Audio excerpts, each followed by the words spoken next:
Maybe we should remove... Yeah, just for giggles, I'm going to go ahead and remove the entire odometer assembly. There's one small screw right here, and another right here, and I'm just going to go ahead and remove those. So once again, Phillips head.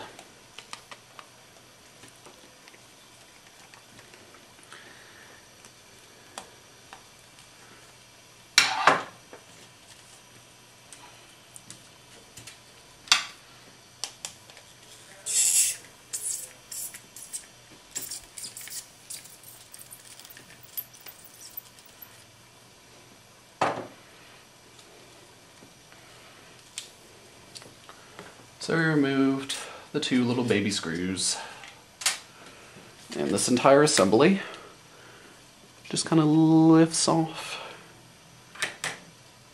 Ta-da! Odometer!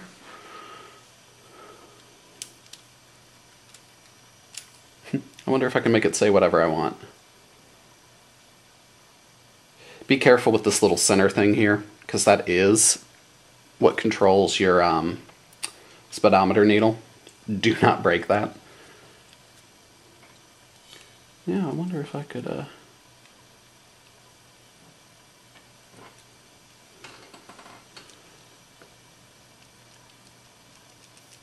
I don't know. I'm sure if you really wanted to do something illegal, you could really, sit here and play with this. I'm not going to show you how to do it. So, yep. Set that aside. We'll set it over here. Here's the face of the speedometer. On the back you can see it just looks like it's printed. And it actually says on here 1026 revolutions equals 1 mile. I guess that has something to do with the odometer encoding. But this entire plastic thing, because you can see it separates from the clear plastic, and I wonder if there's a way to get that off without completely destroying it. Oh, you know what? I figured out why. You can barely see it. Oh, right there, that's perfect. See how there's little adhesive things going on right there? That's what's holding it on in the center and preventing me from taking it off. There's two little strips of adhesive right here. This center hole right here is right where the speedometer needle passes through. And that's what's preventing me from removing it. So if you guys really wanted to remove this, maybe just come in through the back here and just kind of somehow remove that adhesive. I'm not going to do it. But yeah, that's how you would do that. Okay, tachometer. This one is for a 5SFE, so the red line is a little bit lower. To remove that, I assume it's just these three screws on the, just these three screws. 1, 2, and 3. And they're Phillips heads, so we'll just go ahead and remove those.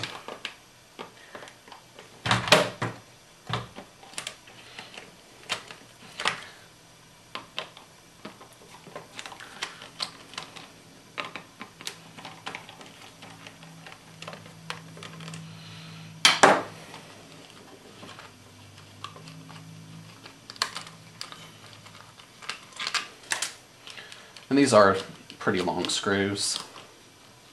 Probably about a good inch long. 2.5, 3 centimeters. See?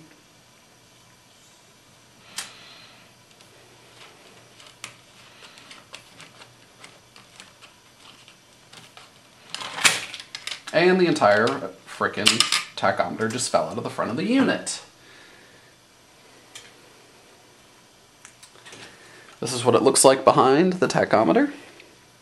These are the 3 holes for the screws that I just removed, and some bulbs that illuminate it. That's dirty. These are just stuff for the lights that come on.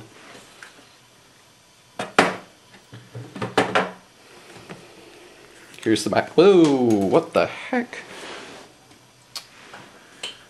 It looks like this is a plastic clip that broke off at some point. I'm not sure where it broke off from. Oh well. Anyways, here's the tachometer assembly. You can kind of see back in there. And I'm sure if you wanted to replace the face on this with something custom, that there's a way to do it.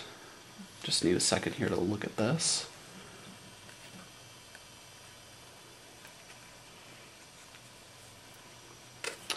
Yeah, I probably wouldn't want to remove any of this.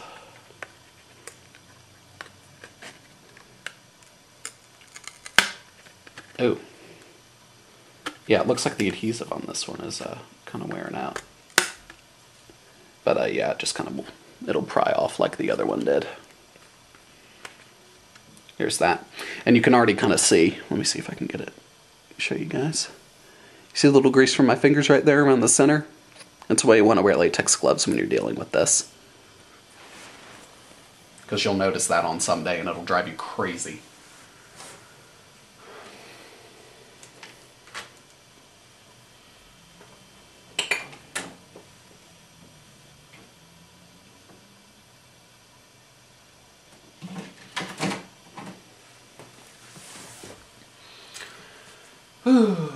Okay, so we have, this is what's left, fuel gauge, and this. We also have this Park reverse Prindle. This is what I like to call it. The only thing you want to do to remove this, there's a clip here, here, and there was one up here, but it broke off. So I don't have that one anymore. But you just kind of push up on these two. And it is stuck in there very firmly. What I recommend you do, go back to the flathead again, come up here on the top, and just kind of pry it. Right in this part here. And you just kind of pry it while pressing down on that little clip right there. This clip. So I'm going to show you, if I can at least.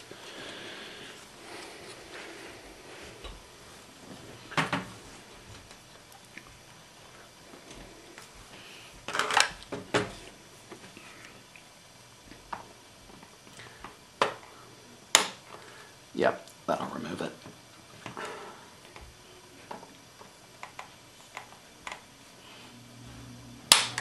Woo, don't break it. And then you push up on the bottom one. I'd probably push this top one here, push this down and push this up at the same time. And it should be loose enough at that point, after you just kind of break the top free, for the entire assembly just to kind of slide out. So this is what you're left with. It removes this entire center thing. And you can do this without removing everything else that I've shown you. I know that you can just simply slide that out from the back. And here's this assembly. And you have a bunch of bulbs on the side. I'll come back to those in a minute. And that's that.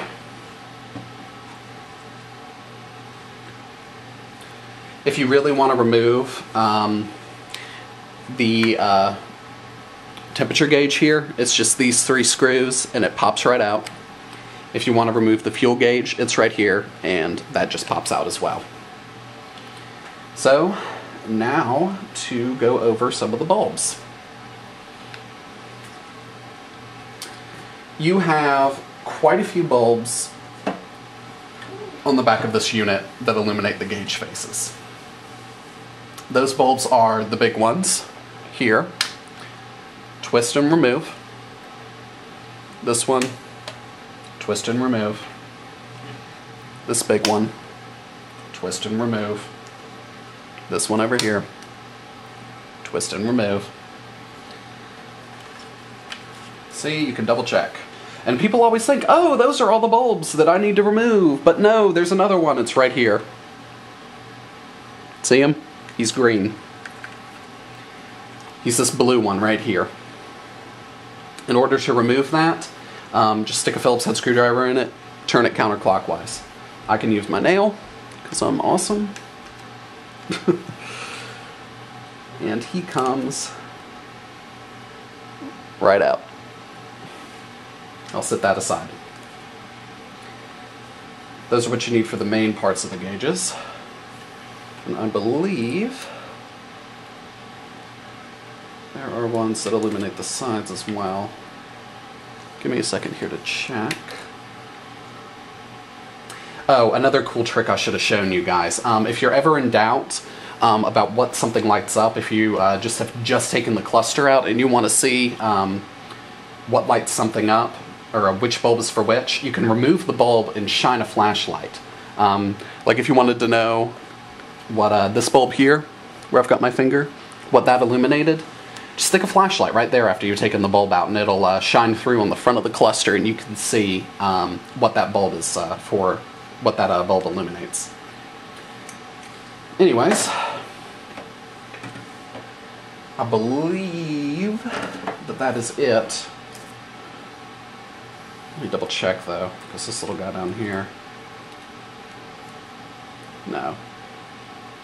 That's the airbag light. Yep, that's it. The ones that I just showed you to remove are the ones that illuminate the gauge faces, and I'll show you what they are. You have 4 of these big guys. Off the top of my head, I believe this is a type 194/168 bulb. This is a Japanese-built cluster. It came out of a J-VIN car. If you don't know what that means, just look at the VIN number on your car. There's a sticker on the driver's door, and there should be the VIN number on there. It'll say like a JT2 or 4T1 or something like that. Starts with a J. It's made in Japan. Starts with a 4. It was made in Kentucky. Anyways, I believe on the US-made cars that these bulbs are soldered in, so you can't just go like that and pull it out. I believe you have to either desolder them. I don't see this being a huge issue because when you do replace these bulbs, it's not just the bulb that gets replaced. When you switch over to LEDs, you're replacing this little cap here too. So that's how that works. And this little green cap thing is also removable. So that's that. You will need 4 of these. This guy poses a little bit of a problem. Just simply because you can't remove the bulb just by pulling it out. There are very, very small, and I'll show you if I can. See that little metal clip there? Right there above my finger now? That little silver thing. That is part of the wire that comes out of this bulb. And what happens is the bulb is stuck through, and you can actually see it comes out of the center of the assembly there, right there next to the center of the X, and then they bend it down and it comes around here and it twists around the side. Again, if you really need to remove the bulb, you could probably get in there with some pick tools and do that. I don't really see it as a problem because, again, when you're replacing this bulb with an LED one, you're going to replace the entire assembly. So that's that. You only need one of that small type of bulb. So 4 of those larger ones and 1 of the smaller ones. And I'll come back to that and list off what you need to do there.